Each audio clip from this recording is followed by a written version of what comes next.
So let's talk about setting goals, and I also want to tie it to personal development, and you'll see how I'm going to do it as I progress here. Setting goals. We need to take a look into the future.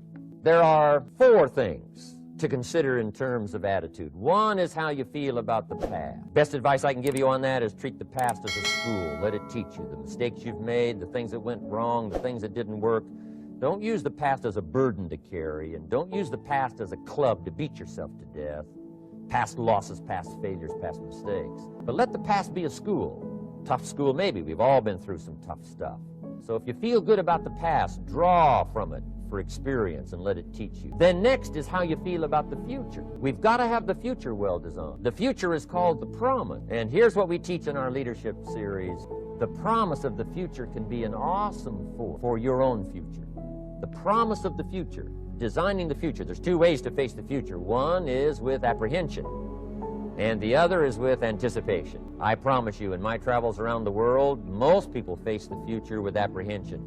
And here's why. They don't have it well designed. They've sort of left that up to someone else to fix.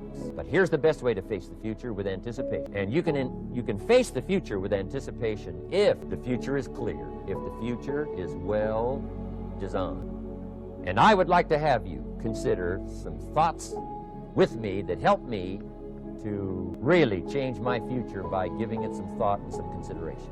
And here it is. In setting goals, it's very simple. Number 1, decide what you want. You just take a little time. You sit down and say, what do I want? What kind of skills do I want? What kind of income do I want for the future? What would I like? Where would I like to go? Places I'd like to visit. Habits I'd like to acquire. Skills I'd like to have. You just take a little time to think about what you want. Economics, friendships, people you'd like to meet, places you'd like to go.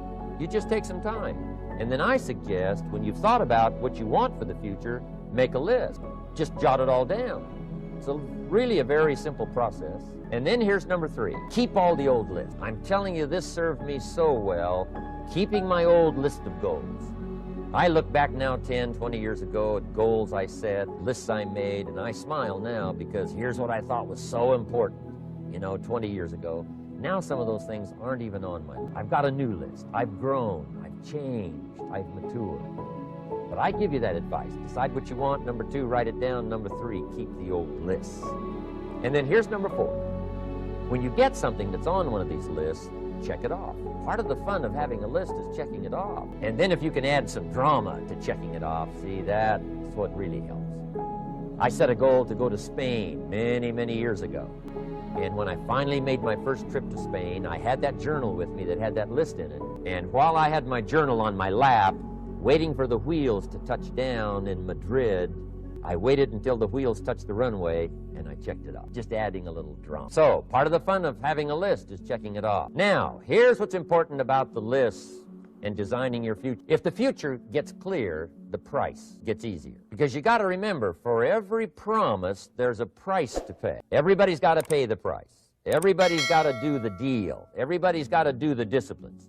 Everybody has to pay. But here's what I've discovered. If the promise is clear and powerful, the price is easy to pay. The price is some classes. The price is a few books. The price is a few disciplines. The price is finding something that'll make your life better, make you grow, make you change, make you develop. So the first part of the key is to design the promise. Then, what is the price to pay? I'm telling you, the price will be easy. Anybody in my audience can pay it, no matter where you are, where you come from. Color doesn't matter, religion doesn't matter, where you grew up doesn't matter, circumstances don't matter. I'm telling you, if you'll make the promise of the future clear for yourself, the things you want, the places you want to go, the things you want to have, the person you want to become, the skills you want, the homes you want, the future you want, the friends you want, all of the values of life that you could possibly want. If you'll make that clear, make those lists, and be serious about it, I promise you it's an easy price to pay. Anybody can pay it. And the best advice I can give you is, if I can do it, you can do it. Farm boy from Idaho, raised in obscurity, I changed my life, turned it upside down, turned it all around, found economics, found future, found promise, and if I can do it, you can. So, start setting your goals and see if you can't get a better excitement going for the things you want to accomplish for the future. Now here's my third subject, and that's called financial independence. Oh, by the way, before I get to financial independence, let me cover one more point. One of the major reasons for setting goals is for what they make of you in achieving them. My teacher advised me when I first got started at age 25, he said, Jim, why don't you set a goal to become a millionaire? He said, it's got a nice ring to it, you know, enough zeros to impress your accountant. And he said, I'm here to help you. You're only 25 years old. You've been to 1 year of college. You've got a beautiful family, every reason to do it. Why don't you set a goal to become a millionaire? And he said, here's why. And I thought, he doesn't need to teach me why. Wouldn't it be nice to have $1 million? He said, no, then you'll miss it. He said, here's why. For what it will make of you to achieve it. I'm telling you, that statement changed my life. Set the kind of goals that will make something of you to achieve them. He said, now, once you become a millionaire, what's important is not the money. I thought, that's kind of strange teaching. He said, honest, it isn't important. He said, you could just give the money away. Now, I did better than that. I lost it all. By the time I was 31, I was a millionaire. By the time I was 33, I was broke. And I'll tell you a little bit about that story later. But when I lost all my money, guess what? I found out Mr. 𝗀𝗶 was right. What was valuable was not the money. What was valuable was what I became to earn the money. The skills I had, the knowledge I had about the marketplace, the values that I had going for me, they were more valuable than the money. And here's an important statement to remember. It's not what you get that makes you valuable. It's what you become. So part of the key here is to set the kind of goals that will make something of you. Don't set them too low so that you don't have to grow and you don't have to read and you don't have to try and you don't have to stretch. Don't set them too low.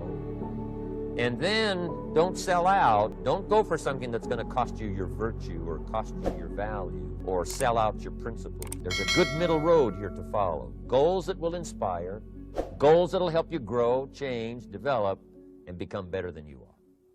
Click the link below and gain access to our recommended tools and strategies that can skyrocket your financial success right now. See you in the next video.